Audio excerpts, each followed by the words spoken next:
এবং নিনা একবারে 5 ধাপ লাফ দিতে পারে। তাহলে উভয়ে একসাথে লাফাতে শুরু করলে কোন ধাপে উভয়ে মিলিত হবে?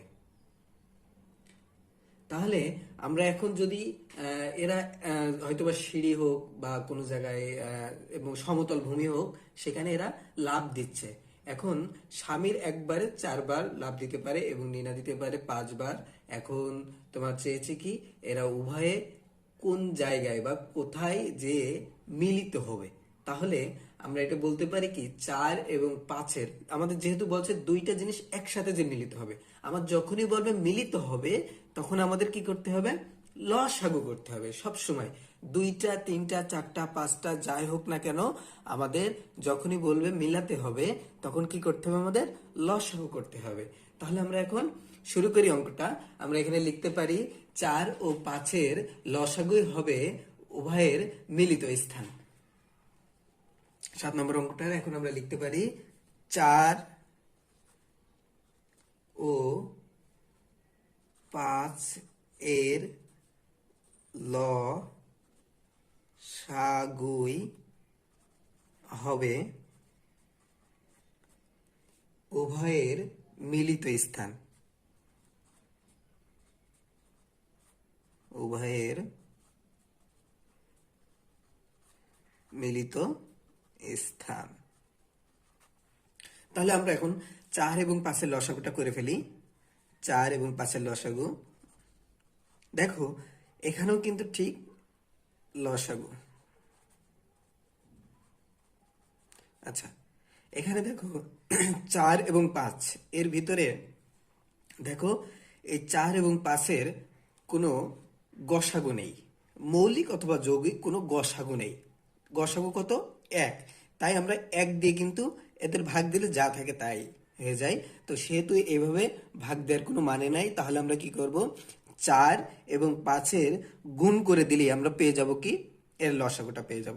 তাই 4 গুণ 5 সমান সমান 4 5 কত? 20। তাহলে উত্তর আসবে কত?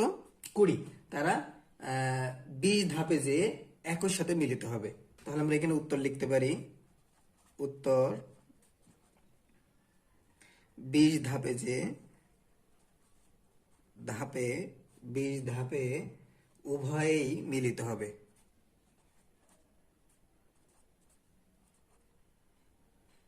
উভয়েই মিলিত হবে।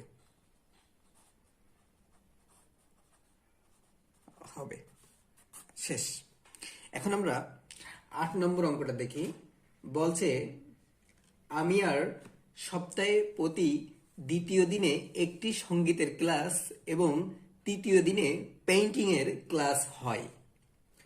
কোন দিন তার উভয় ক্লাস হবে? তাহলে দেখো ঠিক 8 নম্বরটা কিন্তু 7 নম্বরের মতোই।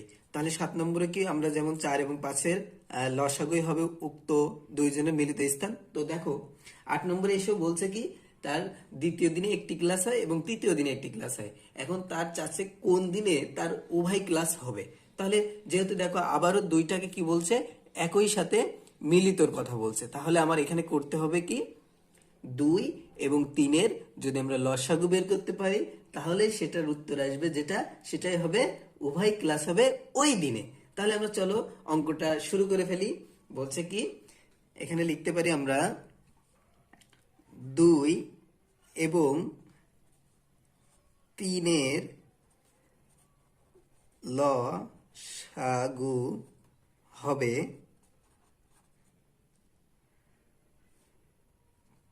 আমি আর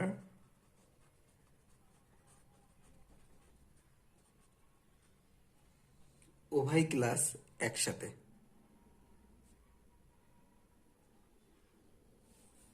আমি আর হবে উভয় ক্লাস একই দিনে। তাহলে আমরা এখন 2 এবং 3-এর লসাগুটা আমরা যদি এখানে নির্ণয় করতে যাই, 2 ও 3-এর লসাগু।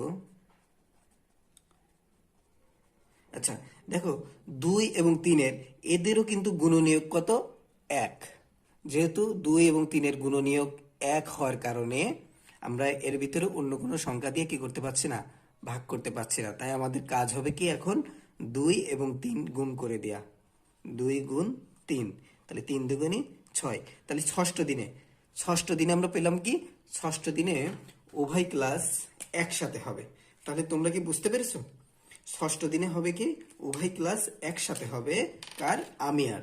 তাই আমরা এখন লিখব উত্তর হবে, অতএব উত্তর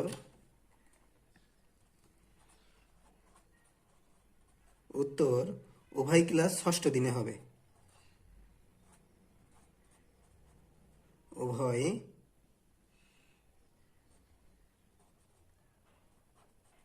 উভয় ক্লাস ষষ্ঠ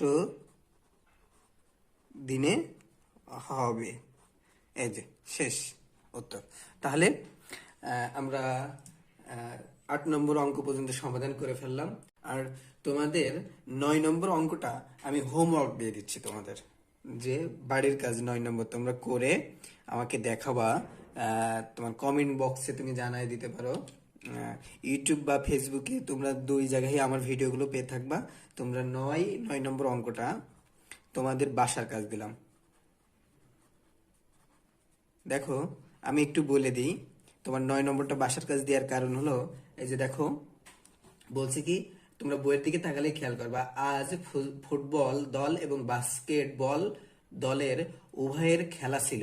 ফুটবল দল প্রতি তৃতীয় দিনে খেলে এবং বাস্কেটবল প্রতি পঞ্চম দিনে খেলে। আবার কবে?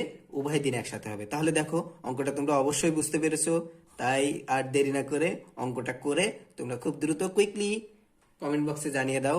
ঠিক আছে, টাটা, বাই বাই, দেখা হবে আবারও সামনের কোনো ভিডিওতে।